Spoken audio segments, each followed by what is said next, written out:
সম্প্রতি ওপার বাংলায় অনুষ্ঠিত হলো টলিউড সিনেমা রক্তবীজ 2 এর প্রিমিয়ার। আর সেখানে উপস্থিত ছিলেন সিনেমার খলনায়ক মুনির আলম চরিত্রে কাজ করা অভিনেতা অঙ্কুশ হাজরা। আর তাকে ঘিরে উন্মাদ হয়ে পড়েন নারী ভক্তরা। ঘটে হতাহতের ঘটনাও। শুক্রবার এই সিনেমার প্রদর্শনীর আয়োজন করেছিলেন নির্মাতা জুটি নন্দিতা রায় ও শিবপ্রসাদ মুখার্জি। এদিন সন্ধ্যায় প্রেক্ষাগৃহে হাজির হয়েছিলেন প্রসেনজিৎ চ্যাটার্জি, আবির চ্যাটার্জি, কাঞ্চন মল্লিক, অনুসোয়া মজুমদার, মিমি চক্রবর্তী, নুসরাত জাহান সহ টলিউডের অনেক তারকা। দর্শক ও ভক্তদের ভিড় সামলাতে আয়োজনের শুরু থেকেই টান টান উত্তেজনা দেখা যায়।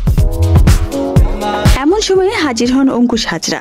আর তাকে দেখে বেশ কয়েকজন নারী ভক্ত ঝাঁপিয়ে পড়েন। আর একেবারে এই হুড়োহুড়ির মধ্যে আহত হন কাহিনী চিত্রনাট্যকার জিনিয়াসেন। ডান হাতের কবজির উপর হাত বোলাতে বোলাতে তিনি বলেন, মেয়েরা অঙ্কুশকে দেখে ঝাঁপিয়ে পড়ছেন, মাঝখান থেকে আমার হাত ফুলে গেছে, কবজির হাড় ফুলে গেছে। খলনায়ককে দেখে মেয়েরা কেন এত পাগল প্রশ্ন করতেই হাসলেন অঙ্কুশ। বললেন, নন্দিতা শিবুদার ছবির এটাই ম্যাজিক।